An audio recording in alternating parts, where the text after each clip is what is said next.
This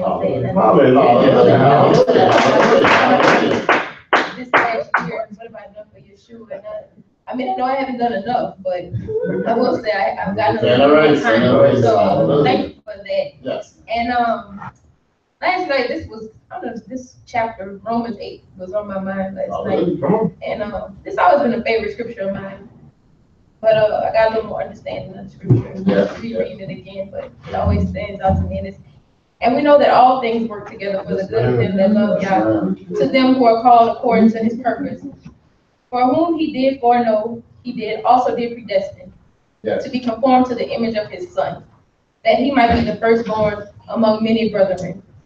Moreover, whom he did predestinate, them he also called, and whom he called, them he also justified, and whom he justified, he also glorified. Yes. What shall we say then to these things? If Yah be for us, who can be against us? And I remember I quoted this for my senior year in high school, and that pretty much was my pivotal going like with that mindset. Whatever I go through, going to college, whatever came my way, embarking on adulthood, that if I kept my faith in Yah, then whatever thing come against me, I know I was always gonna come back to him with even more passion for it. And even when we went through a lot of things in my marriage and my personal life, I always just thought back to that scripture all the time. And I'm just thankful that it has new meaning now. That now I feel like, now I really truly feel like I've been called, and that this day was predestined, and that I'm able to share this with everybody. Yeah. And just feeling like, now I really feel like, my life is becoming more meaningful, and showing that, we are the first fruits. Just saying, of course. And I'm thankful for Shane. I know I don't give him a lot of praise in front of everybody or whatever, but I really am very thankful for him. I'm so glad to see his growth. And his life is a testimony to my life as well. Just watching him, when he's so passionate about something, I just admire that a whole lot about you. That when you get focused on something, you're very passionate about it. And he's leading our family just amazingly right now. And, we always go back to that year ago. But a year ago, I just never saw that. Like, he was going left, I was going right way. We just walking away from each other, didn't want to be in the same building with each other. But now it's like, I look forward to him coming home.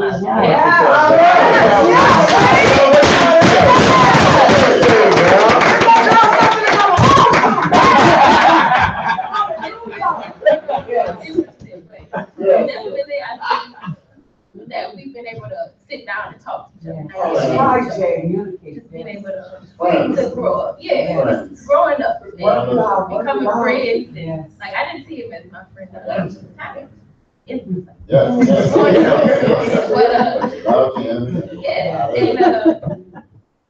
been faithful.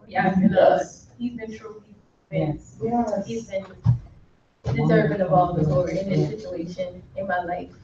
Everything that's been coming, all the blessings, just because of him, and I'm just thankful for that. And I pray that I grow even more, and next year I hope my testimony is that I branched out more and touched more lives and got even more kind.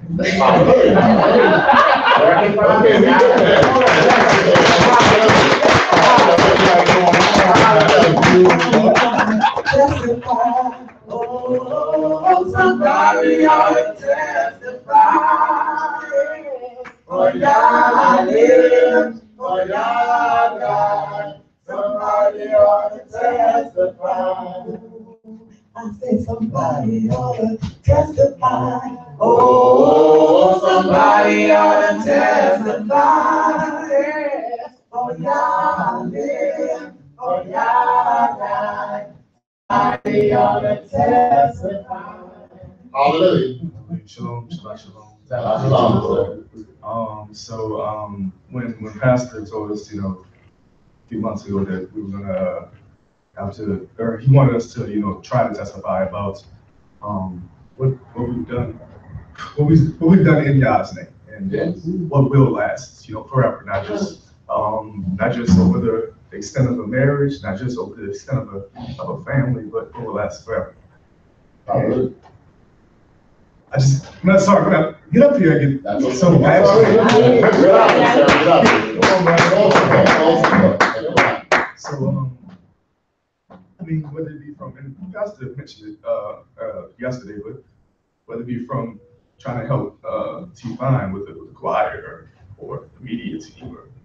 I remember 2 weeks ago, Mama, that's what it was for New Moon. Mama said, she said, well, I'm glad to see y'all came out for New Moon service. And I was like, yeah, and I got to set up the camera, for the media team. She said, well, it's good that you get compensated for that. I said, oh, I'll get paid for that.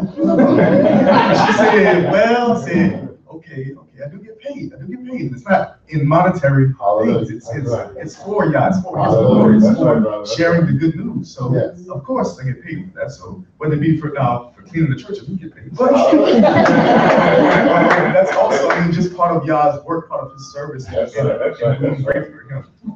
The last thing I want to point out is, recently, I've come to the realization that I need better mental clarity for myself. And I think me reaching out to others to help with that is in Yah's name. And so the only way I can help other people is by helping myself first. I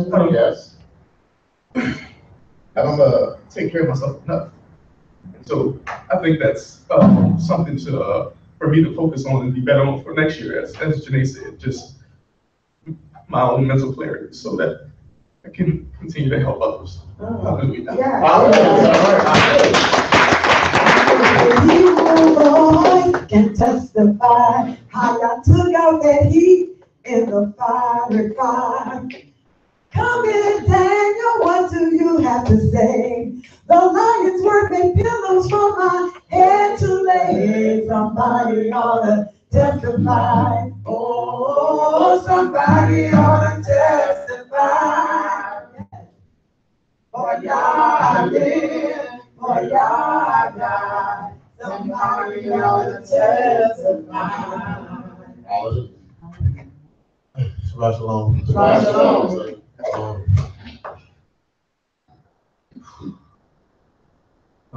As Janae said, I'm 100% sure I could be doing a lot more in the name of Yoshua to help spread His cause, the good news, to make sure that His word is established in the hearts and minds of all those that I encounter day in and day out. But I would like to say that I have made many strides to move into that direction in the name of God, because it's not necessarily that I'm perfect. I didn't once live in a world where we were all perfect. That was my state of mind for many years. But I do see that growth is prominent within this household, and that it takes an atmosphere of people attempting to move forward, to allow you to move forward when you're on your own in your day-to-day life.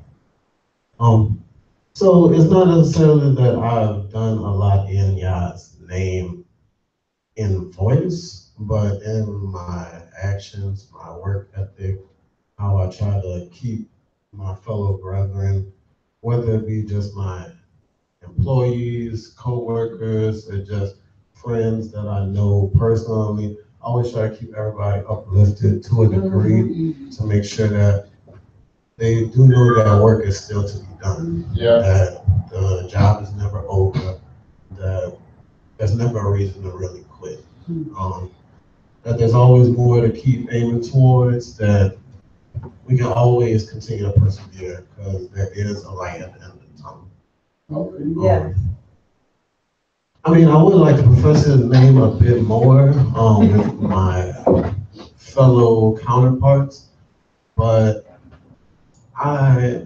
just in my personal testimony,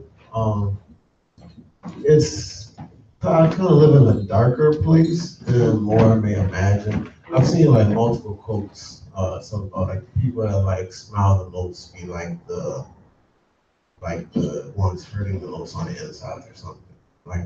I kind of can attest to that. Like all throughout my years of like elementary, middle, high school, you wouldn't catch me without a smile on my face. Like I was the most joyous, like goofy, fun-loving individual. But it's more like a sad reality. As you kind of go into the workforce and like at least in the immediate response for my personal testimony.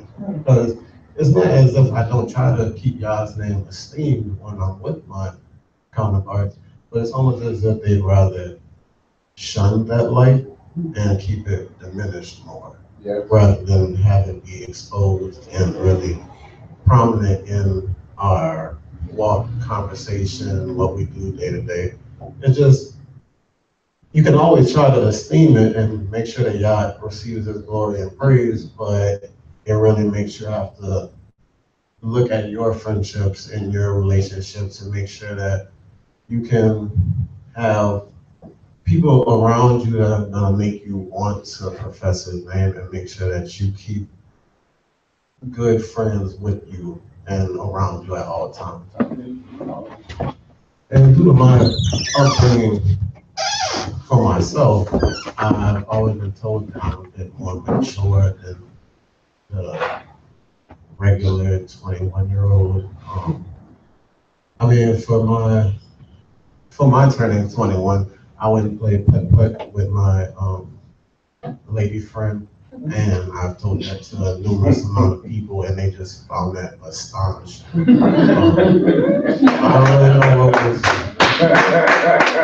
really know what was rather astonishing about that.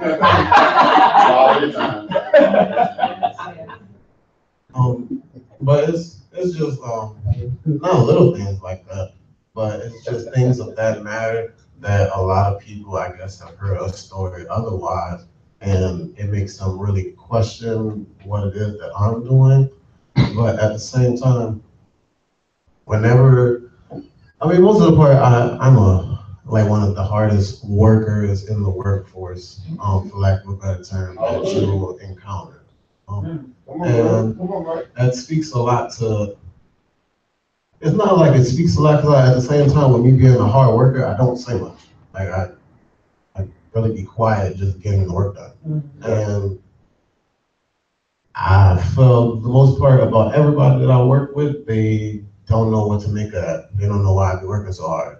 And I mean, I don't like question what their understanding is, but at the same time, I've heard, I like to avoid drama at all costs. Tell me about so I've noticed that if you say too much, you're almost gonna get involved just by saying anything about anything at all. Yes, sir. So that is another reason why I just stay quiet at all costs for the most part.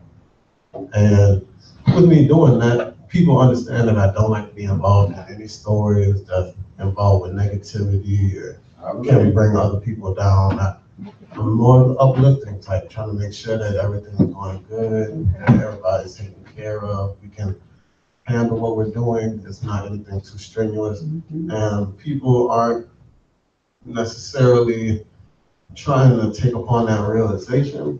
And that just lets me to more being non-receptive and just kind of let me do my part to make sure that we are still up and running and that the process can be handled as best as we can attend to it. And I say all this to say, next year I would like to have a much more profound, like maybe I'll have 2 or 3 more people added to this household that just to take a step in and see what it is that we do. But I can say that within these past few years, I do believe that I've taken a lot of steps, at least to having people question why it is that I'm me. And I do believe that that in itself is steps in the right direction. Because although I may not say much, I do think that my actions do hold a lot of weight as for what it is that I do. And for y'all and for his dying son, Almighty Yahushua HaMashiach. I'd like to say that I'm thankful.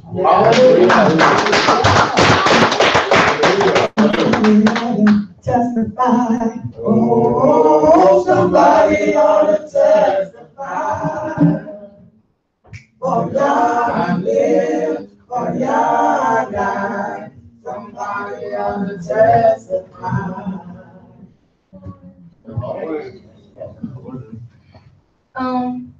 I want to say what y'all know for me this year has been tremendous. I mean, I spoke to you guys a little bit about it yesterday.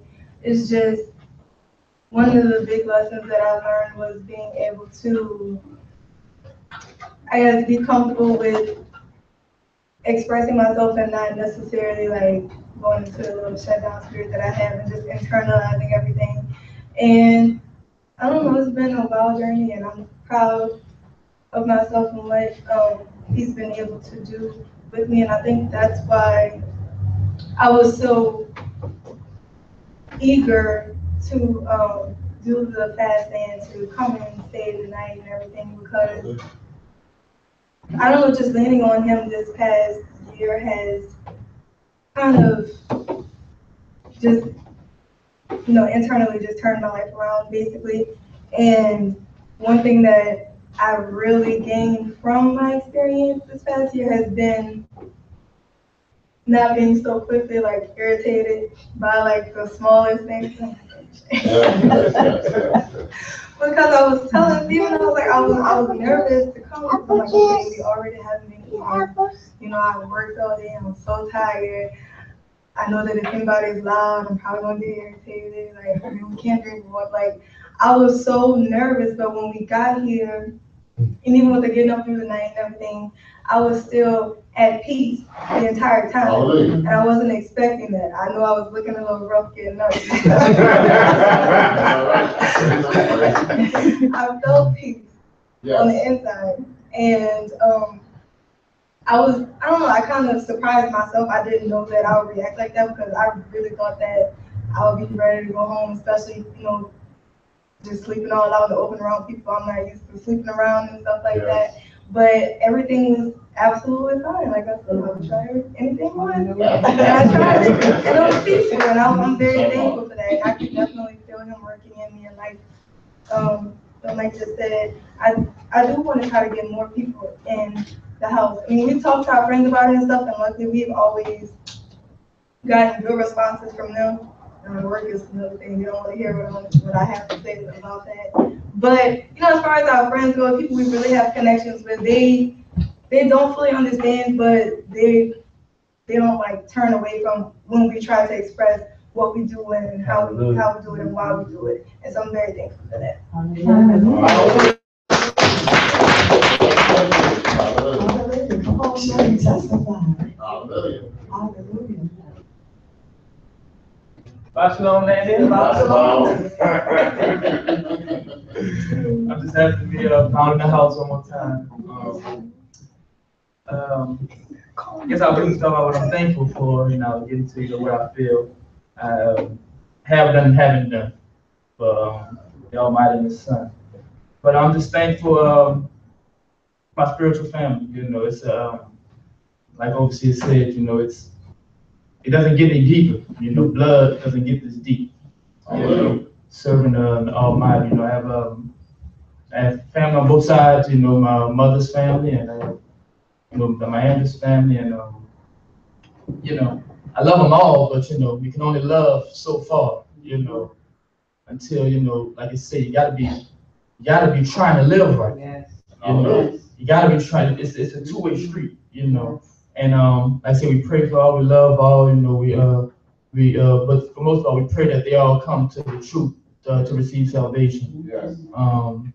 So I'm just thankful, for everybody, for my the patriarch of our family, my father and our wives, my mother and my children, and for continue to lead us in the truth and in the way. And like my wife said, it's a whole different world, in the camp.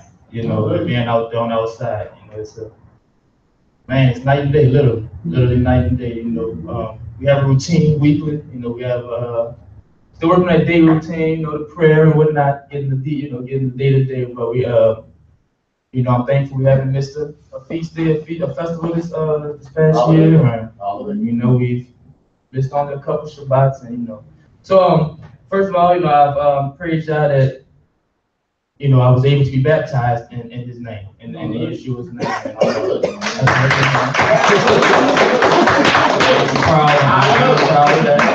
proud of that.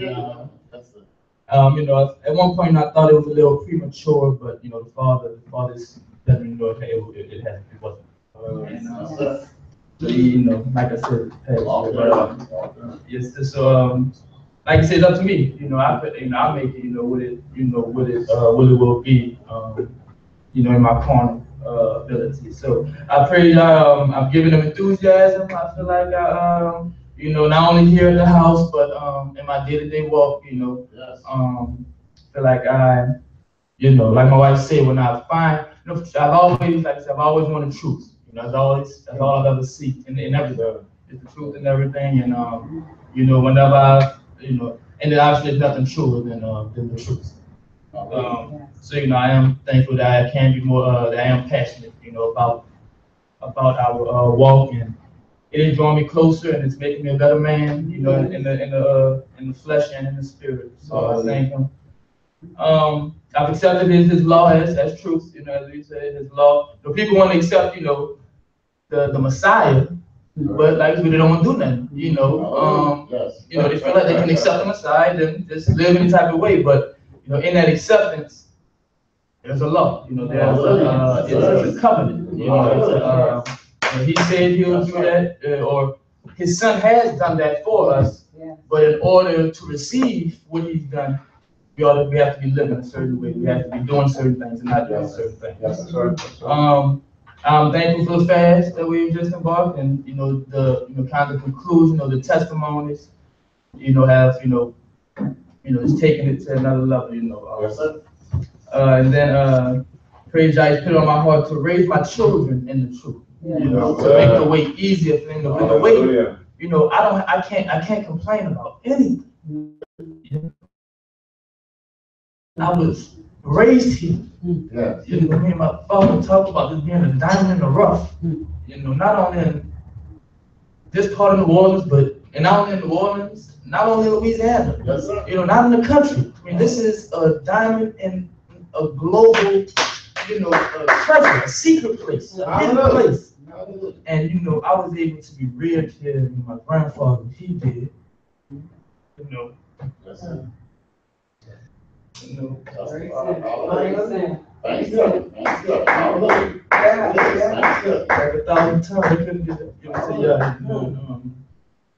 He's made the way so easy for me, and I think He's done that so that I can share my life, with others. And like you say, I need to be more open. I passed up time. People have brought the word to me, and I haven't shared the truth with them. And I felt bad after on the job. I praise God that I'm always a kind. Every time I leave a job, so there's a good thing. Old, young, black, white, male, female. There's people always, they don't want me to leave. It's kind of frustrating sometimes. He want to talk, but I praise God, because I get a connection with people because they know that, when they speak, I listen. I respond accordingly, as much as I can, trying to get the job done. But they feel genuine in me. So I praise the Father for putting that on my heart. Having feel it. I've always, my wife would say, I've always been confident to an extent. Maybe a little borderline, that line, but it's prior to coming into the truth, who I was, and kind of the aura I had about me is totally different than that holy energy. That people, obviously I'm with my family, being young and being, minority or African American, colored, Negro, whatever you want to call it. That's not a common thing to see. My union, our neighbors look at us as a strength. We don't have the, they see us. They see me going to work every day, coming home. My wife going to work and coming home. you know, it's a pattern, you know, there's peace. They see there's not too much turmoil, there's not all the parties, and you know, but you know, they expect a certain thing from, you know, who we are at our age and at this time. And you know, I praise the Father, you know, they see holiness in my unity. I'm so proud of, you know, of my wife, you know, and my family. And but I think the honestly the most thing I'm biggest proud of that I brought to you, well, not me, but that the Father used me and young Mike and my brother and my father, you know, to put together the sons of Yahweh. I see, you know, my father, you know, I always see that I always have dreams, you know, big, you know, thing, you know, and Father's working with me, you know, to this day, you know, to get the details, the structure in order to make that happen on a mass scale. But I can truly see, you know, the sons of Yahweh making a change, you know, with our talent, with our drumming, you know, voices, and our preachers, you know, and our worksmen, you know, and the whole nine. And I thank the Father, you know, for the passion that we all have as young men. Like I say, you know, as young, you know, Negro men, you know, in America, people expect, you know, us to be a certain way, us to think a certain way, us to act a certain way, us to talk a certain way. And you know, we really define the odds, you know, in a major way. And you know, it's the Father, you know, it's all the Father. So I'm just thankful. Like to see you, Nanny. And, and I just thank everybody for the fast, my 3 wise women. You know, I'm so grateful for you guys. You know, so I'll briefly say my 10 minutes not up here. So you know, a year ago, you know, you know, my life was, you know, it was real rough. You know, I was working this job, this overnight job. It was rough, you know. It was a rough. It paid decent, you know. I was thankful, but you know, it wasn't. It was far from ideal. I ended up quitting prematurely, you know, putting my wife in a bad spot. And it was just, you know, it was real rough, you know. I prayed to the Father, you know, not only to bring us back to the house, but then he put it to me and my wife had to move in with my parents, right. And that, I mean, that 5 months, you know, is invaluable. Hey. You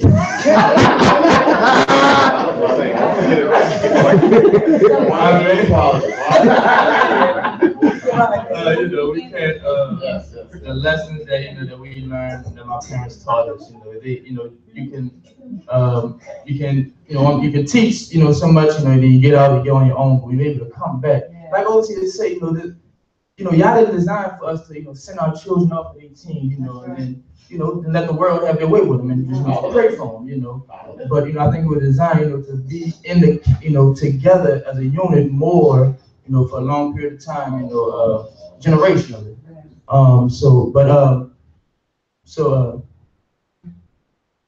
The month, man, it was truly a blessing, you know, how to keep the house in order, you know, how to, you know, prepare, you know, marriage, the family, the children, and, you know, just the patience to have with my son, you know. So I'm just so thankful. So a year later, you know, you know, you know, last year I'm struggling, come fighting, you know, I feel all bad at, you know, beating up the world, as you know, Satan just had his way with me, you know, and you know, I felt like I was on the verge of, you know, just losing it all, you know. My family, my wife, I mean, my nanny hit the nail on the head, you know, just the thought of having another man. Come on, boy. Yeah. Chastising my children. You know, Father, no, we can and can't take. You know, I don't know, that's something I wouldn't be able to handle. So, you know, he changed my life, and I just thank you for it. And I get to the door, to the parents, to the daughters, to the children, and sit here waiting on me. You know, I didn't say much. You know, we didn't talk much, but like overseas, say spiritually, you know, they were bandaging me up. You know, they were, you know, they were here for me. Hallelujah. And nothing to do with more can you ask. So a year later, you know, I'm heading in the right direction. So praise God. I want to make sure I get my opportunity, my full 10 minutes. But there's so much I just want to share. First, I'll just start praising and thanking y'all, sharing with you the material and physical things that he has done for me in 2017. A brand new car, something that never meant a lot to me. You know, I would always buy at least 1 year old, you know, car 1 year old because, you know, that was just me, you know. most of my money and my finances, I like to save money and always have money available when, you have an emergency situation. And as long as I have decent and nice, I'm good. Some folks, they have to drive a brand new car. They have, they'll lease a car because they want to keep it brand new, the most recent style and what have you. But that was not me. And I remember on Darren's birthday last year, I came home from work and the car was out there. Rich and the boys, they clowned around and was telling me that was Rich's friend's car who was in town visiting. So, I really thought it was. I was like, this is really nice because I really love the Chevrolet Impala. That's my favorite style car. And I was like, oh, that is really, really nice and what have you. And next thing you know, I saw the video. They had their cameras. And, of course, immediately I became overwhelmed. And my husband said, Lane, you have not had a brand new car since we've been married. We'll be married 17 years. Well, it's 17 years this year. And he said, this is my birthday present to you. This is what I wanted to do for you. So I praise God for the car. And then you all know in August 2016, the flood came in Baton Rouge, and it totally wiped out the house. I mean, the house was gutted from all the walls. And again, when we bought that house, I don't know if you all know it, some of you may know it, I bought the house sight unseen. I left it up to Darren and Mom to choose a house. We were in Dion. Absolutely. It's coming back now. I'm sorry. Dion, Mama, and Darren were the key people in choosing a house. I told them what I wanted. Just a simple 3 bedrooms, 2 full baths, and a big yard. I had to have a big yard because the boys were small at that time. But as far as everything else, I say, Darren, it has to be nice. I like to be comfortable and nice. It doesn't have to be all luxurious, this, that, and the other, but it was a nice house. However, after raising 3 small boys, the wear and tear over years, there was a lot of things as I got, the boys got older. I was like, I really wish we could get the kitchen floor redone, the kitchen cabinets. The kitchen was an older style kitchen, and everything was probably the original cabinetry and fixtures in the kitchen. And the flooring throughout the front area. Those were my main concerns. And I didn't complain, I wasn't jealous or envious of anybody else. It was about raising my children and being at peace with my family. And then in August, when the floods came and totally washed everything away. And right now, you all know, I'm in a brand new house from the ceiling down to the flooring. Everything's comfortable, peaceful. The boys are older now. I don't have to stress about them tearing everything up and breaking everything, brand new furniture. Yah is truly good to me. And I know I didn't deserve what I have, but there's something about that he already saw. This was a way to get me now, so now you got a car. Able to travel, I used to complain about that. We probably have to get another car, traveling from Baton Rouge to New Orleans regularly like this, and if he works in New Orleans, there's a lot of wear and tear. But Yah has already worked out these situations. So just keep the faith. So again, that's all the physical though, but then now the spiritual things that I have to share with you is, I remember when Jesse Andrews, my was here, pastoring here, like I say, 4 decades ago, and I see Dora. And I still see Dora. And I love Dora. And I know God, there's something about each and every individual here that's keeping this puzzle together, that's keeping in the course, that's helping Troy Lynn to keep the faith, that's keeping Michael and Charlene bonded so that their family can continue to grow and grow spiritually. So I thank Dora for your continued faith in this work. She didn't have to be here. She's not Jesse Anderson's daughter or relative of his, but she's still here. So it's more than just the physical. It goes much deeper, right, Dora? Pamela, I'm trying to remember, were you here with Jesse Andrews?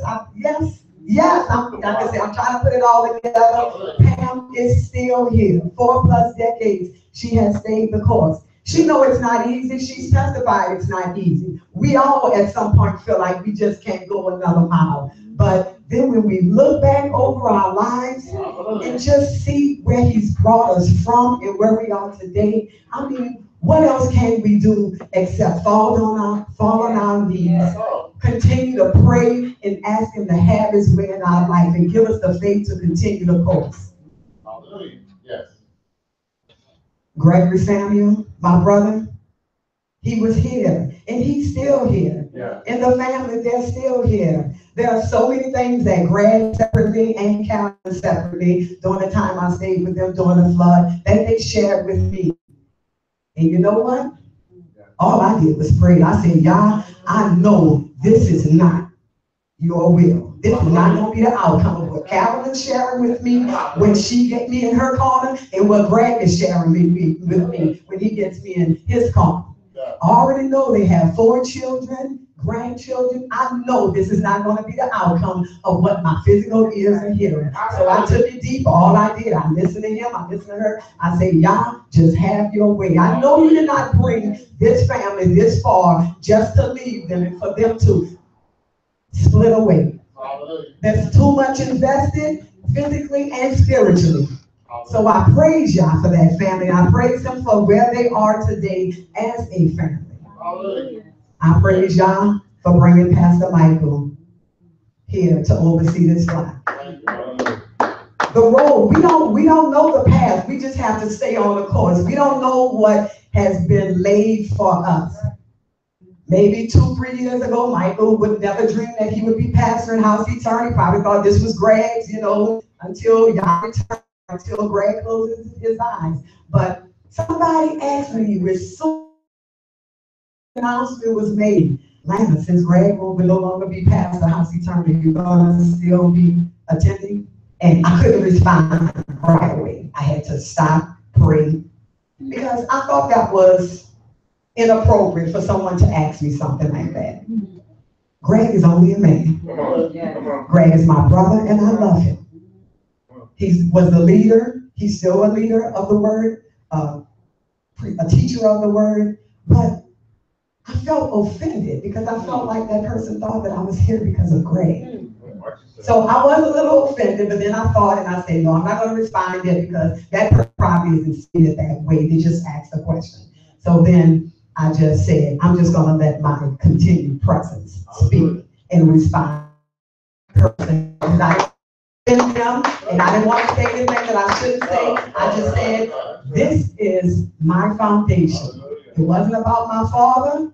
It wasn't about Greg. And it's not about Michael Ray. It's about my salvation. It goes so much deeper than what the eyes, the physical eyes can see. I mean, 40 plus years, there's so much more that I can be doing. If it was just about Daddy, Greg, or Michael, Dory, that's why I'm saying they had to point out Dory and Pam, who are not Andrew's family. Charlie, I'm getting to you, but I'm saying it's so much deeper. If I'm here for 4 plus years, then I'm doing an injustice to my 3 children. I'm doing an injustice to myself because when I said, yeah, I want children, if it be your will, when he allowed me and the time come, those children did not ask to be here. Shane, Janae, young families, even the season. All of us. These children didn't ask to be here. So if we truly love our children, we are to be an example for our children through the thick and through the thin. Now, I don't know what y'all see. Mary is always happy-go-lucky, interactive person. But see, when I get behind closed doors with Darren Thomas sometimes, it's not easy, Shane. I love Darren. Darren loved me. But he and I, we don't have the smooth, perfect marriage relationship, but it goes deeper than the physical eye. I love Darren, Darren loves me, and it is a workable situation. And I just say to any marriage that if you love your spouse, remember and go back to the day when you or your husband or that.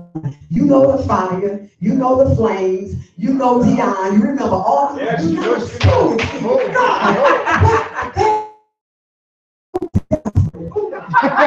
But then I say, you know what? Maybe it's not desperation. She just got something and she's had it longer than I've had. And that's that one person that despite any situation and all his shenanigans and his foolishness, I just got here to keep behind the eye. Because I say that family, we've been together for so many years. I remember in the neighborhood when Deanna and Deanna were just in high school and neighborhood best friends, and next thing you know, these two then ran off and got married, and 19 years old, I believe. My. And look at them today. It didn't have to be. Deanna could have said, I've had enough of this. It took my godchild away from me. I remember when that child was born, it was the best thing that happened for me. It settled me down because it was just me for so many years. I didn't get married until I was 30 years old. Didn't have my first child until I was 31. So I just worked and ran the streets and did a lot of foolishness, things I shouldn't have done. But when she needed someone to take care of that child, she was cared by somebody else. But when she needed somebody to take care of Shane, I wasn't working at the time, or I was between jobs. And you know what? I helped her with that child. She brought him to my house, and I loved him like he was my own. Yes, hallelujah. And we've just had a bond ever since then, Janae. So Janae, I know what you got there. He's a keeper. Yes, yes. Don't even think about what the physical eye may see in somebody else, or what you hear, or what you can dream of. Together, don't let anybody, no foolishness come between you, because who knows, who says the grass is greener on the other side. I would tell anybody, if you got a keeper, Charlene, I know you got a keeper. Michael, I know you got a keeper. I know it's not easy. Hold on to what you got. I have a keeper. Rich Bolden, my first husband, was a keeper, but that situation resolved. But you know what? He's still here today in my life, in his richest life, here at the House Eternal, helping out.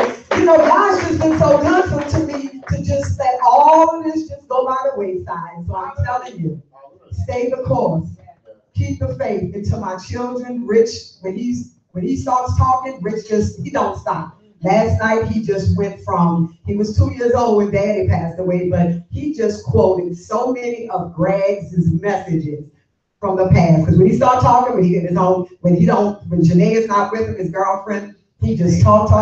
So I just had to just kind of like sit back, and he talked about, because we were talking about church this morning, and we got on some conversation about the world being round, flat, or what have you, and he went back to one of Greg's messages and a couple of others, and he started talking about some of Michael. He said, Mama, I know you think I just be sitting back there on my phone and not listening, not paying attention. He said, Mama, but I'm telling you, I listen to everything Pastor Michael and Pastor Greg says, and anybody who gets up here. And I know it because it's evidence. He has spoken and said some of the things that were shared in the messages. So I just, he told me that 2000, Mama, I've been, doing this, doing that. He's 20 years old now, but y'all pray for Rich. Rich is still here. And again, the foundation was laid with him from a baby. So, he got to come back. He's here. He hasn't gone astray, but he needs to discipline himself.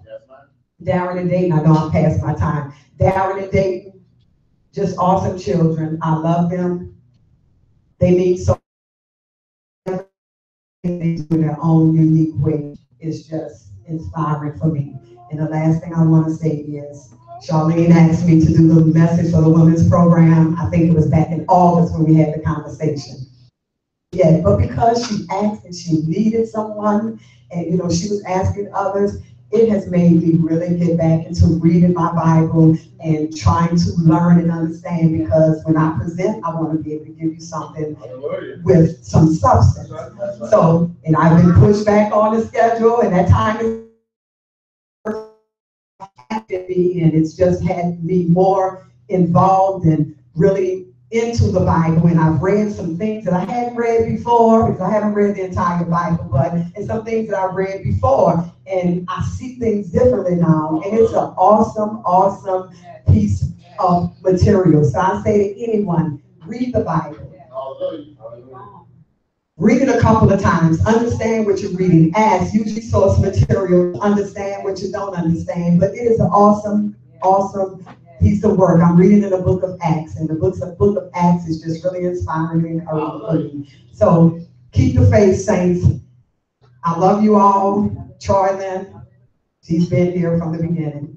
I was on a hookup last night. I said, yes, she is. That's Troy Lynn. You know, we all try to identify whoever's talking. And I remember at the new moon, I just couldn't figure out the first voice. But I think about it being Karen and maybe a visitor after Karen, because the boys and I, we trying to identify who the voices were, because they both spoke for some time. So we're like, okay, all this time they've been speaking, we can't identify the voice. Maybe it's a visitor or first or second time visitor. But it wound up being Karen, the first voice we're trying to identify.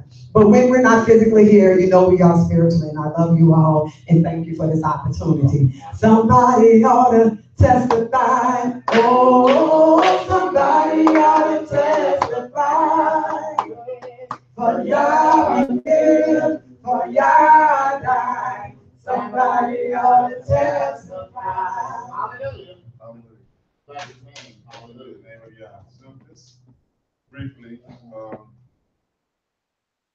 after the flood last year in Baton Rouge, I remember my mom calling me. I think she was talking to Deanna on the phone, and she said, "I can't get a hold of Deanna." And I said, "What's going? I don't know what's going on over there because she's not answering the phone." She said, and at the time, I never forget the time, it was Saturday evening, and I was in the room counseling Shane and Janae at the time. I never forget that. And Rich in a minute. She said, "Oh yeah." So she came back like something must be wrong. I knew it was rain. I didn't realize the water had begun to flood in certain areas. So I finally called Deanna. I said, "Mom, okay, Mom, I'm on the way over there right now." And so we couldn't go any further than a certain point.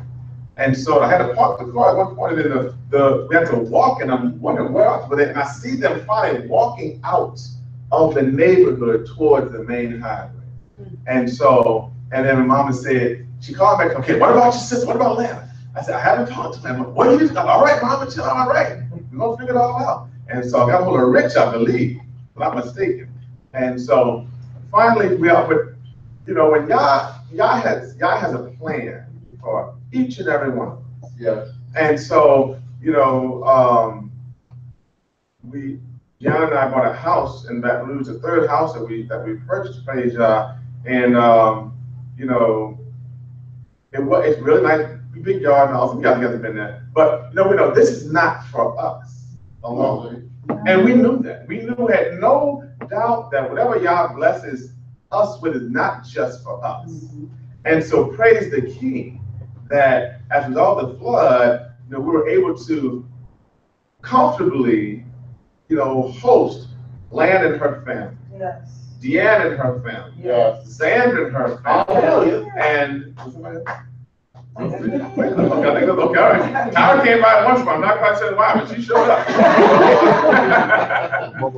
And so I just remember my mama being so nervous about what was going on because she had been removed from that situation not long prior to. And so I took a couple of pictures at night to let Mom know, here, your family. We all okay, Mom. And texted to Tyra, and Tyra showed Mom. So she felt really good about that. And so, Yah does things that he sees way beyond what we see like our physical eyes.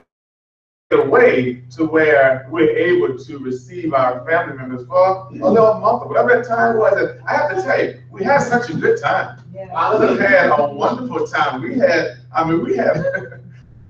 just laughed and we fun. We ate together, we supped together, we fellowship, we prayed. And so it was wonderful having, my family there. And I felt kind of lonely when they left. I wasn't mad that they left. I felt kind of lonely when they actually left. Because it wasn't too long after that my son and his wife came. And so, we've just been blessed to have family there and been able to continue to fellowship with family. And,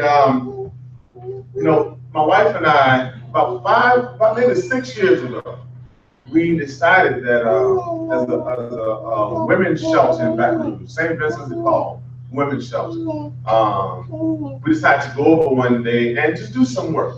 and see how we could meet the needs of the residents of the shelter.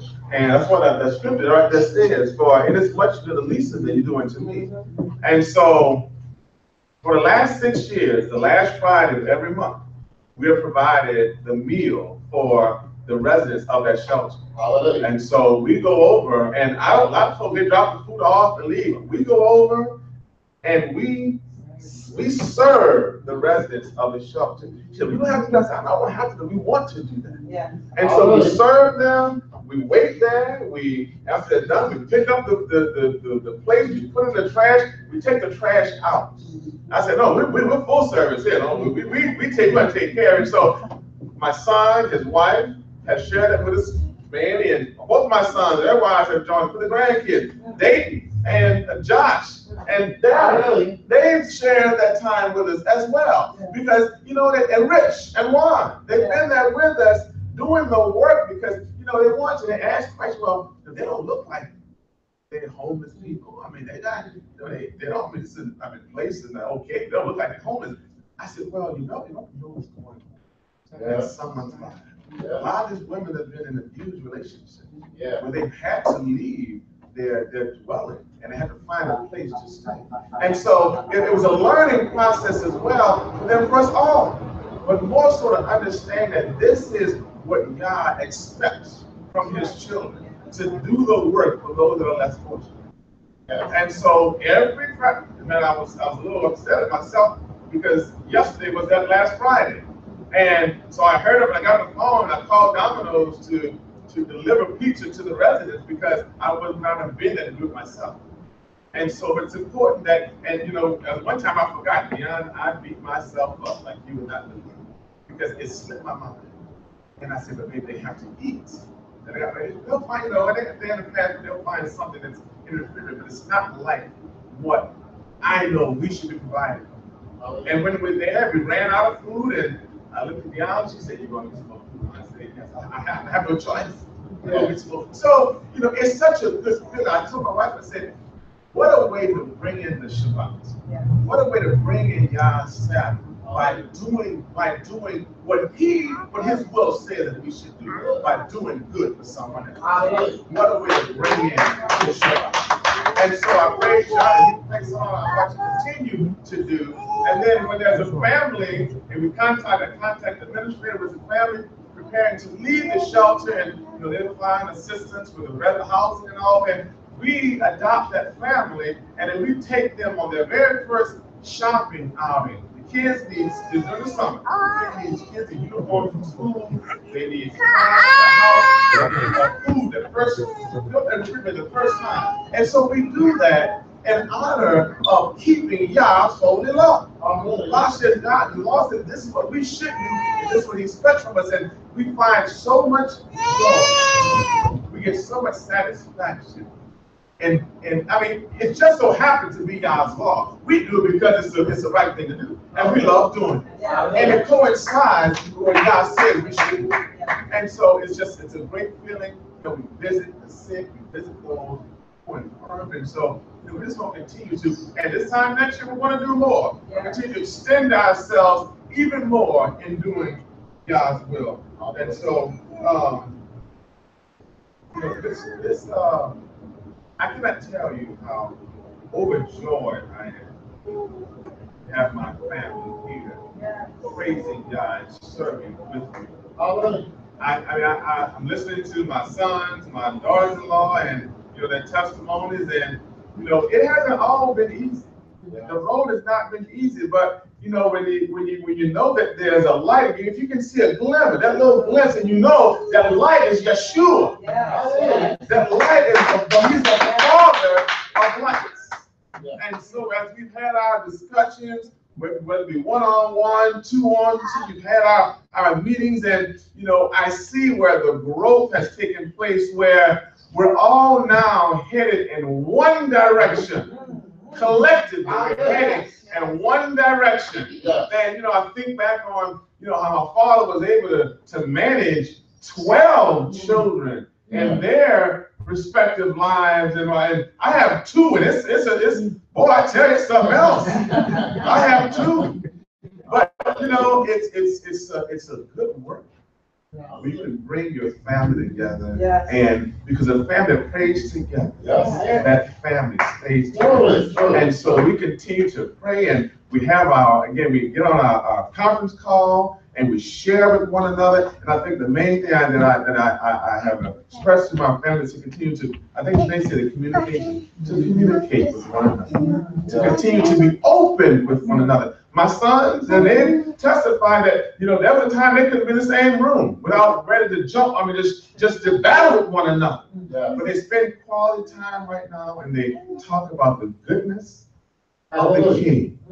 And for me, I cannot tell you how overwhelmed I am to know that my sons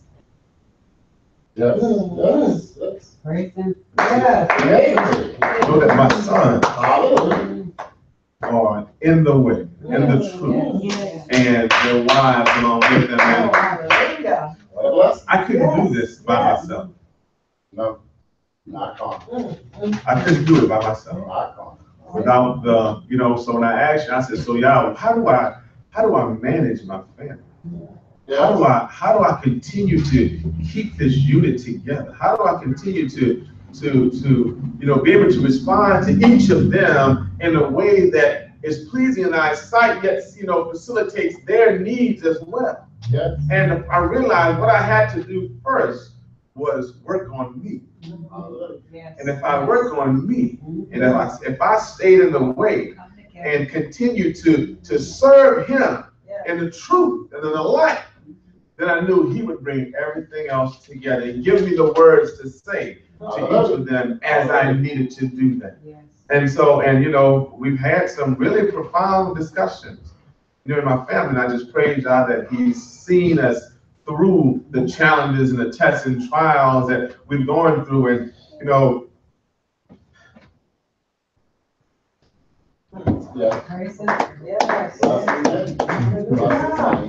I've had it out with both of my sons on different occasions.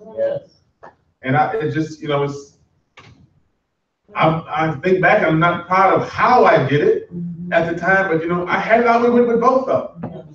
And because I was just fed up at a certain time with certain behavior, and I wasn't going to deal with it anymore. And how I handled it, I know y'all wasn't pleased with how I handled it. But I thank y'all that, you know, he's seen, because he was bigger than everything that took place. He was bigger than anything that happened. And so I just praise him that, you know, he saw us through all of it.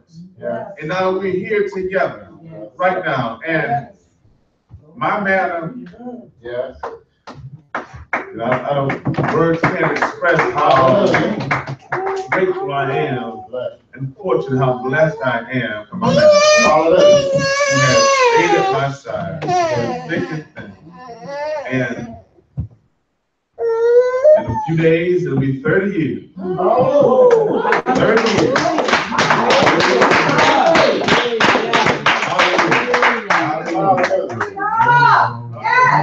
Praise God. I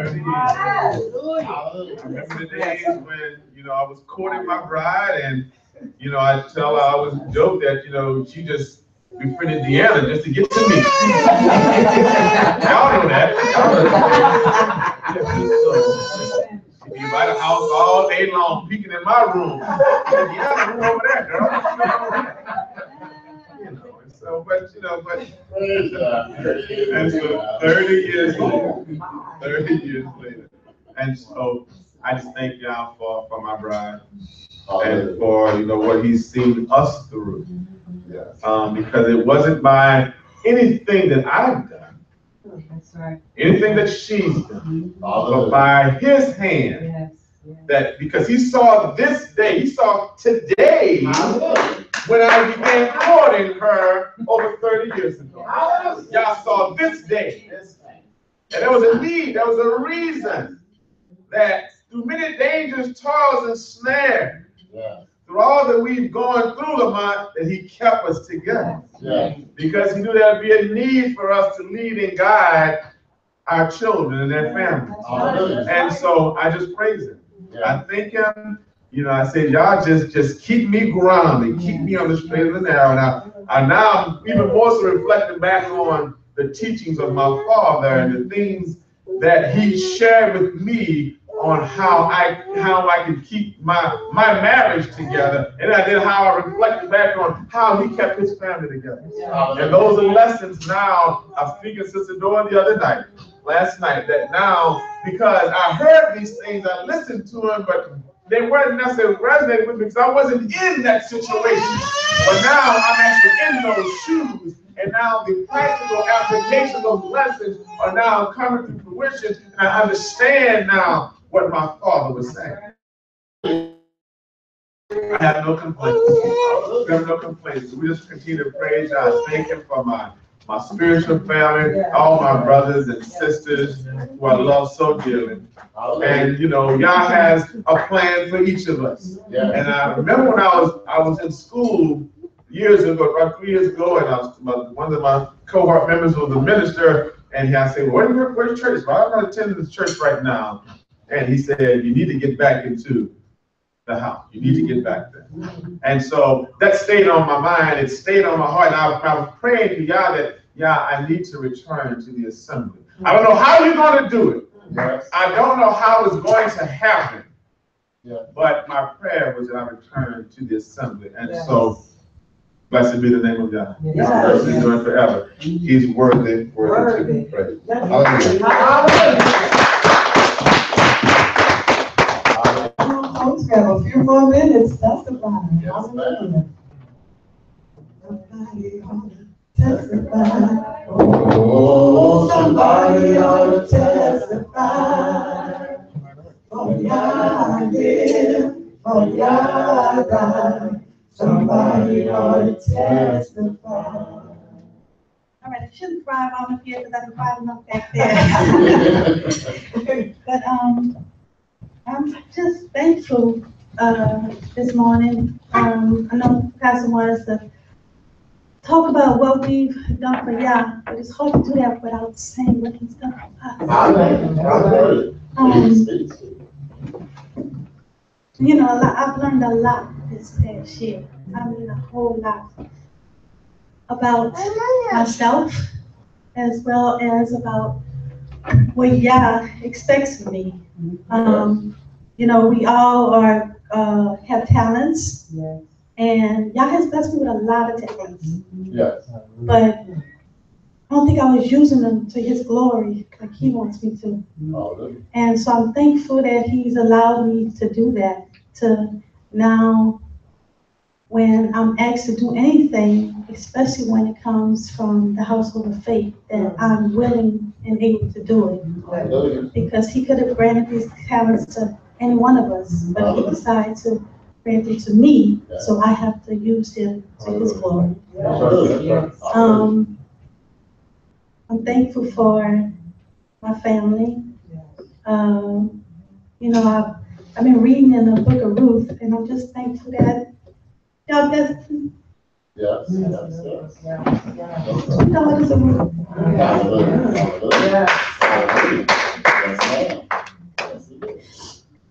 Everybody knows that it's always been meat and all meals in the house. And that's been a challenge because there's no one who could relate in situations that came up in our house like I could, because I was the only female there. But God brought me two beautiful daughters. And they have helped to really bring our family together. You know, me and Paige's relationship didn't start out real easy. You know, we had our challenges, and but I had this conversation with one of my people that I work with, and they were talking about if something was to happen with my sons and my daughters, and you know, who would I decide to outside with my sons, because they're my sons. And you know, this gentleman had a daughter and a son, and he said it didn't matter what happened, I would always side with my children. I don't feel that way. My son, I have raised them to take care of their wives. That's what their job is, to take care of their wives. So if they were to do anything to abuse or every time he comes to the house and he tells me about a situation at the house, like, what did you do? What did you do? Fix it, boy. Go home and fix it. And I think that has been instilled in me. And for a long time, I didn't have that in my house. But I'm so thankful that the Lord is working with my husband, and he has truly made a change. Like you said, it's been 30 years, but it's actually, I started dating Stephen at the age of 16. 4 years before we got married. We got married at the age of 20, then not 18, but 20. And we have really had our challenges, and it hasn't always been all on his part. It is also I've played a part in that as well. But God continues to show us that as long as we stay in His will, in His ways, that everything else is going to work out. Everything else is going to work out. So I look forward to this 30-year anniversary.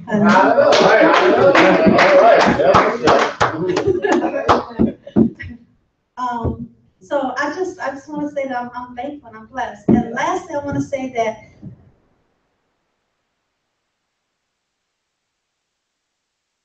at least to the sleepover, because I have my challenges at night. You know, I snore, and I have, you know, my sleeping adjustment. But I had to step out. Like what you said, I had to step out on faith and go that extra mile. And so I'm thankful that I did, because I really have enjoyed myself. I truly have.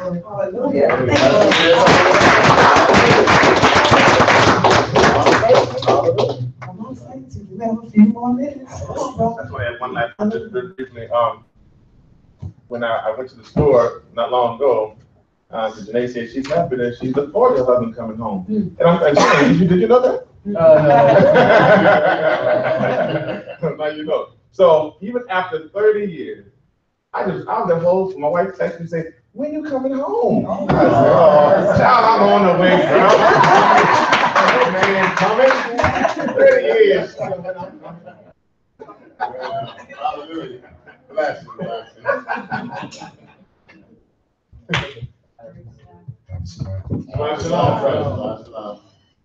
All right, so you know, it's been a tough year, a long year for many, for me and my family especially. There have been things that occurred during this year that has literally torn the seams of our family relationships, things that have attempted to destroy all of that, you know, we have, and even test, you know, your faith in Yah sometimes as things occur, because, you know, you can be on this path a long, long time, but, you know, we still have that carnality inside of us. And when and if we're not careful, you know, we allow the other things to slip in. That's why all throughout the word, you know, especially like in the Psalms, it says things like guard your way, guard your path. Because if you don't, it's easy to lose your way. It's easy to step off the path and step onto the wrong path. But I'm just thankful because Yah has strengthened me over all these years. You know, I don't know, just so we'll tell a story. So, you know, I met Darren Andrews at McBain High School a very long time ago.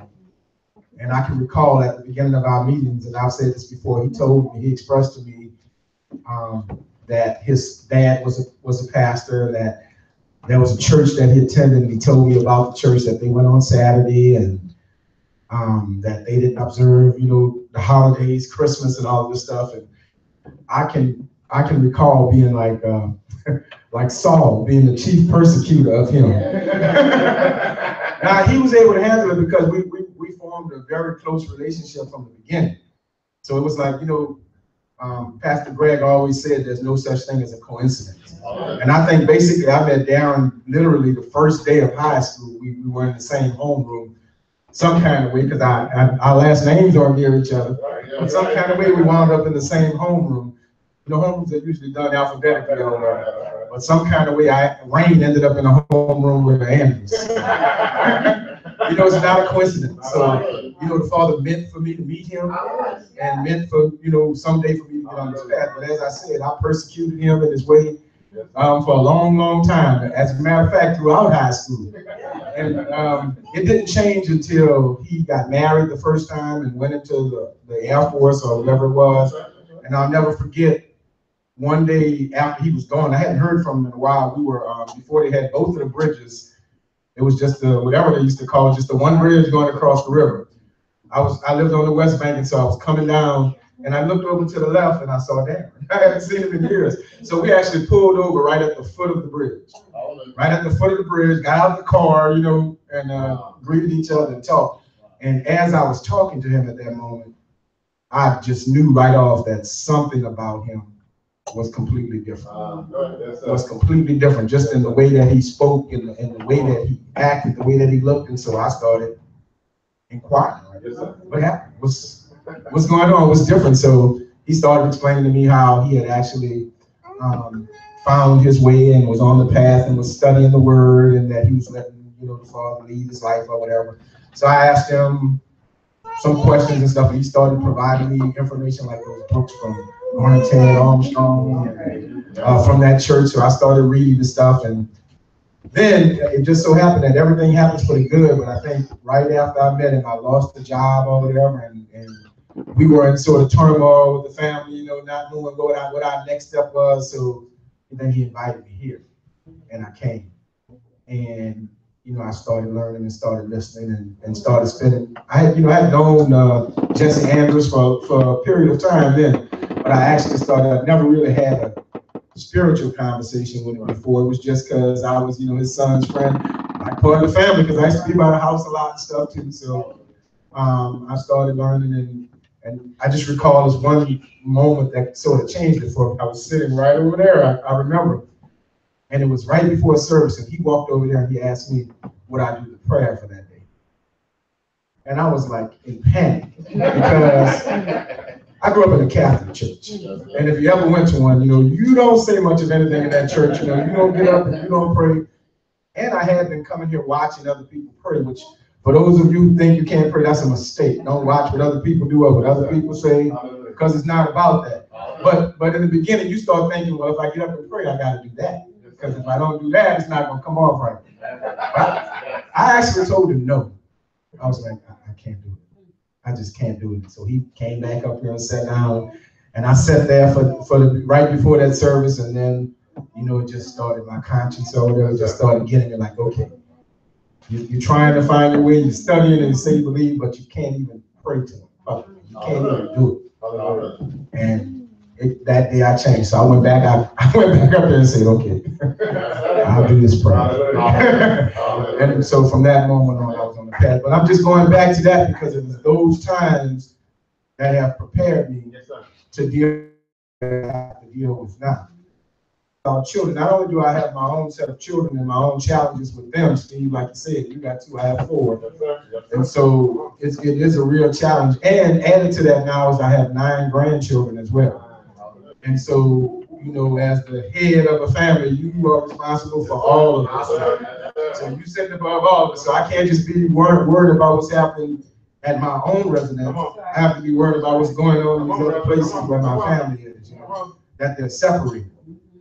But because of the goodness of Yah, he prepares you. Like you said, he saw this from long ago. He knew that I was going to go through this or whatever with my family. And I'm thankful to him because he prepared me to do it. Yeah. You know, even now, my family, as everybody can see, is, you know, every man has his own measure of faith. My Lemoyne had stepped completely out, you know, turning on the name of Yeshua or Jesus, not believing in him, turning to some other thing, to a point where Steve said there came a point where he and I were like literally about to have to fist fight. Because he was living in my house, and he was saying, you know, all these things about what happens here at this house of eternal and about Yeshua. And initially I didn't know how to deal with that. My response was to get angry and to want to fight back. And, then that carnality takes in to the point where I just basically, the best result at that time was I basically had to ask him to leave. You can't live here and as far as this like this, you can't stay here. So he left. But I'm thankful because Yah worked with him as well, even though he doesn't even realize it. Because all of those things that he used to say or he was doing, he has sort of turned away from now. Now he hasn't returned here, but he doesn't say the things he used to say, things he used to do. I mean, he is a different person in his own way. I've seen a lot of improvement and growth in him, just not to the spiritual level where I think it should be. But I know that, Yah is still working, and he has the final answer and everything. So it's going that way. My daughters, the same thing. That Letitia used to come here a lot, but basically she has sort of turned away. Some things have happened in her life that have hardened her heart. So I ask for prayer for Letitia, Lakaya's mother, for sure, because her heart is truly hardened right now. And, I'm working with her, but, all the prayer in the world will help her. But outside of that, many of you know or may not know, I work with children for a living. I'm a juvenile probation officer, so I have lots of children. Not just my biological children. Like right now, I think it's almost 60 kids on my caseload that I'm working with. And all of these kids have so much turmoil and trouble in their lives. But the one thing that I try to do on behalf of Yah is to talk of him to them. Now, I work for the state, so that this isn't, this is something that could cost me dearly, like it cost me the job or whatever. But I don't know, I guess it's Yah, I'm not gonna say it's fortunate. The kids don't go back and say, well, Mr. Rain is talking about, the spiritual things with us. I always ask them, do you know who he is? Do you know, and I'll use Jesus because they don't know. Do you know who Jesus is? And so you get into a comment, and most of them will say yes, And so I'll try to talk to them about learning more about him and about learning what he did and what the will is so that they can do it. I try to explain to them that even though their lives are in turmoil, their parents may not have played the roles that they should play, that they themselves can find a way out. If they can stand and depend on Jesus, if they can find him. So Yah has placed me in a position to have, that kind of influence on lots of children. And as Pastor Greg said, the reason why we're so far away from Yah is because, the world starts with indoctrinating our children with the wrong thing. And so, if you start with the children, generations down, you'll change everything, just like they've done now. Just like, homosexuality and all of this stuff is in the forefront now. Because they started, if you talk to many younger people, they have no issues with it. This is completely acceptable to them. It's only because of what they've been taught. It's what they've been taught to believe. Schoolhouses are a terrible place that we have to send our children to. Because the schools are teaching everything but that which is right. They'll teach them everything but about Yah and about his will. So it's in danger. But I'm just thankful that he has put me in a position and that I take advantage to use it to talk to not only the children, but to co-workers too. And I know we all do that. You've been placed in places where you're talking to people who don't understand why they celebrate Christmas, who know nothing about it, but are all into it, because the crazy thing is, and I said this in the sermon recently, everybody that I work with knows where I stand on this. But Lakai can tell you that every year, and they don't never do it when I'm around, but every year when I walk away from my desk on a day during this time, and I come back and there are things on my desk, right? And it never says like Merry Christmas or anything like that. It just, just say thank you or something like that. Because I told the people about it, so they said, well, it's not Christmas, They don't understand that it is though.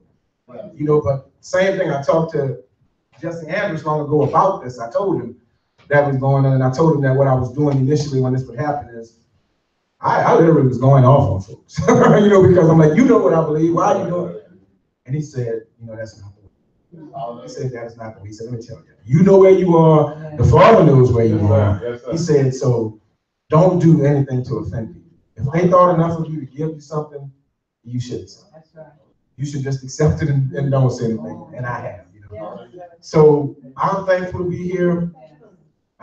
I pray that one day, just like the rest of you, because the one ingredient that I've been missing here that everybody knows is that When I sit here, you don't see my wife sitting next to me. And so that makes this journey incomplete. You know, because we are one in many ways, but we're not quite one in this way. And so I pray for her return. And the problem is she just hasn't grown enough in faith to just step out, because just so you know, her concern is the thing that she'd have to do to get here is give up the job that she has. And she works at Harris Casino. And so she has to work on Sabbath. I mean, she's scheduled to work on Sabbath literally every week. She's concerned about finances. Like, okay, if I give this up, what happens? And I keep saying, listen, just like you told your wife, Steve, look, we got to step out on faith. He has not let us down. Look, this year made 34 years for us. And we've been together for 40 years. And during that time, through all the hard times, he has never let us down. And I keep trying to point that out. Listen, even when times seem bleak, he always makes a way. But she just hasn't grown to that strength yet to understand and to accept it. So again, I ask for prayer in that way, that the Father would give her a greater measure of faith and strengthen her. And the physical ailments that she has now are really killing her on this job. She really suffers just to do it, you know. And so I just pray for that faith. But like, just in conclusion, I want to read this scripture, if that's okay. And it's Psalms 20. And it says, may Yah answer you in the day of trouble. Yes. May the name of the El of Jacob set you securely on high. Yes. May he send you help from the sanctuary and support you from Zion. May he remember all your meal offerings and find your burnt offering acceptable. May he grant you your heart's desire and fulfill all your counsel. We will sing for joy over your victory. Yeah. And in the name of Yah, we will set up our banners. Yeah. May Yah fulfill all your petitions. Now I know that Yah saves his anointed. He will answer from his high holy heaven with the saving strength of his right hand. Some boast in chariots and some in horses, but we will boast in the name of Yah, our Elohim. They have bowed down and have fallen, but we have risen and stood upright. Save, O Yah, may the King answer in the day we call. And that's what we stand on. We know that in a time of trouble, that he will answer our call. He will answer our call. There is no doubt. We have all seen it. He has brought us this far. He didn't bring us this far to leave us now. So I just want to say thank you and praise you.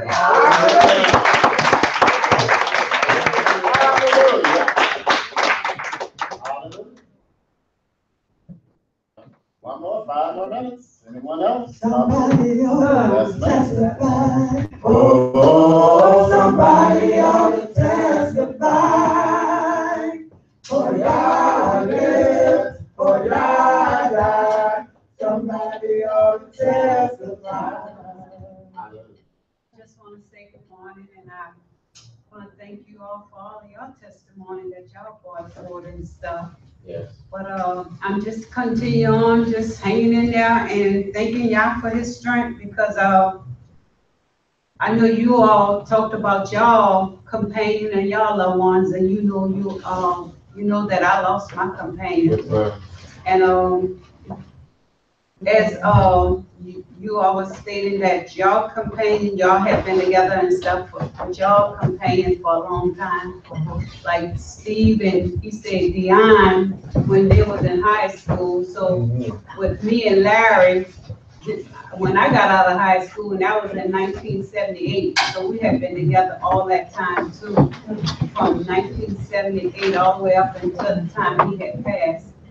I just thank y'all for what he have done for me and what he's gonna continue on doing, because I know I'm gonna hang in there no matter what. Because I know who I serve. I serve an awesome Elohim. And I just gonna I got this little book that I got out of the pew, and I'm just gonna do verses 1 and 4. And the name of this song is Onward Christian Soldier. Onward Christian soldier, marching as to war, with the with the cross of Yahshua going on before. Christ our royal master, lead against the foe. Forward unto battle, see his banner go. Onward, Christian soldier, marching as to war. With Christ Jesus going on before. Onward, the people, journey a happy dawn. Blend with our verses in the trumpet song. Glory and laughter, honor unto Christ our King. This through countless ages, men and angels sing. Onward, Christian soldier, marching as to war. With the name of Jesus going on before. And that's what I'm gonna hang on to. Onward,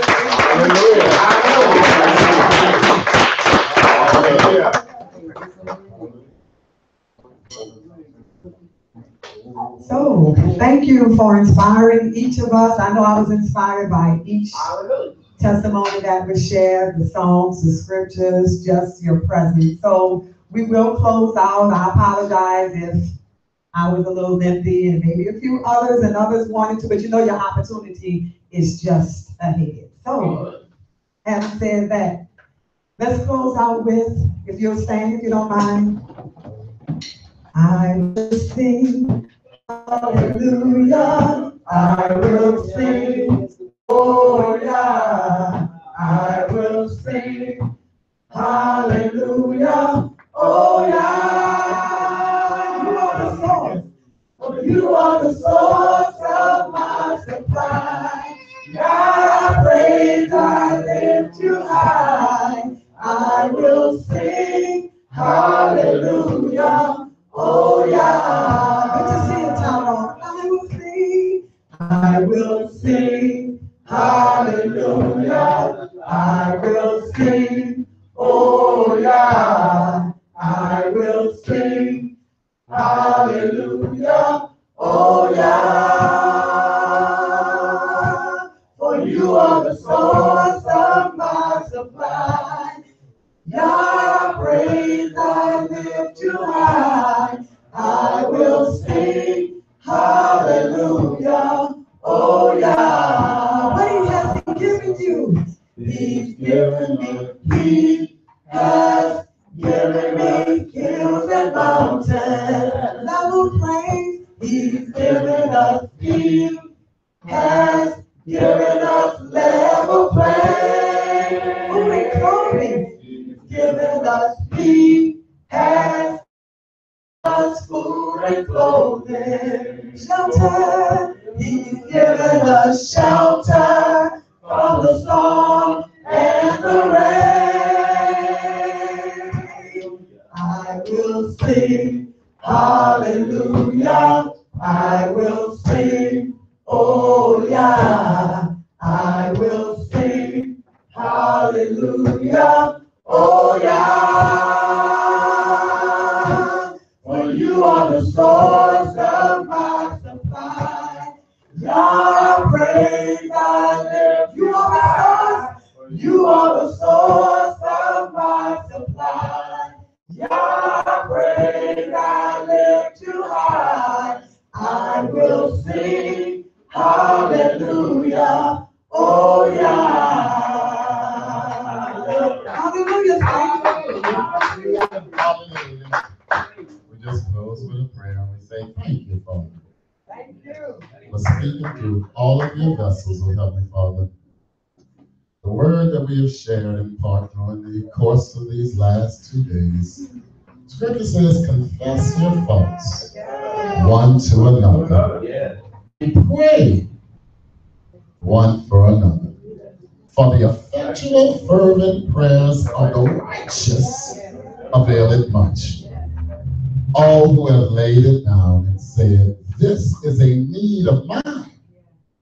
This is a need within my family and my household. This is a need for my walk to be more sure. Father, we say thank you for allowing us to know what to pray for. Your word says sometimes we pray amiss. But Father, on behalf of each who have brought forth, oh Heavenly Father, the need that this body, hallelujah, for us to pray for so that we can shrub this vessel as one vessel in you. Oh Father, grant the increase, oh Heavenly Father, of every person. Brother Lloyd, grant the increase in his household, Father. Sister Lama, grant the increase in our household, Father. Please grant the increase of Elder Steve and his household. Please grant the increase of Sister Troy Lynn, her family, and her house, oh Heavenly Father. Grant the increase of Shane and Janae and their house, oh Heavenly Father. Make it bountiful. Grant the increase of Lanny and Paige, oh Heavenly Father, in their house. Grant the increase, oh Heavenly Father, of Sister Deanna, oh Heavenly Father, her talents and all the more. Grant the increase, oh Heavenly Father, of Sister Pam, Sister Dora, in their households, Father. Grant the increase, oh Heavenly Father, of Sister Willie Mae, Tyrone and Flo in their households, Father. Grant the increase, oh Heavenly Father, of my family today, oh Heavenly Father, Charlene, Michael, Pam. Grant the increase of those who are not with us, oh Heavenly Father, and their households, oh Heavenly Father, make them sure. John, all the time they spend here, hallelujah. Grant the increase. But Father, not just them, but every single person who is a part of this spiritual family and body. Father, we say thank you today. Only what we do for Yeshua will last, Father. And we're just trying to get it right, Father. We're looking back, oh Heavenly Father, to help us find the way forward, to make sure that we're making our calling and our election sure. Thank you for all the good works. So many, Father. Feeding the hungry, loving, oh Heavenly Father, the youth of this world. Oh Father, just helping somebody else along the way. Pondering in our mind how we can draw a friend closer unto you. Oh Father, make a way out of nowhere. Thank you for your goodness, Father. Thank you for being real in our life, because we know that we would not have made it, oh Heavenly Father, this far if it had not been, oh Heavenly Father, for your love and your long suffering in our state. Now, Father, we say thank you as we fast continue. As we continue to go on, Father, we feel good right now, Father. Hallelujah, Father. For it's only by your strength that we speak, Father. There is no food of this earth that, oh Heavenly Father, that's granting the energy of Heavenly Father of our voices today, Father. But the Spirit from upon high. It's your spiritual fruit that is granting the increase. So, Father, we say thank you for the opportunity to be inclusive as one body, so that all voices, oh Heavenly Father, can come forth and know that you hear all cries, and that we are here to not just listen to you, but to serve you and to honor you in spirit and in truth. Father, we say bless those en route right now. Bless those who will be listening to your service on the hookup or tuning in on Facebook and all the other mediums. But Father, we say in the name of your darling Son, Yeshua HaMashiach, hallelujah. Hallelujah. All praises to Almighty God. Hallelujah. And Shabbat Shalom. Blessed be his holy name. We shall render service. Hallelujah. 11:15. Hallelujah. Hallelujah.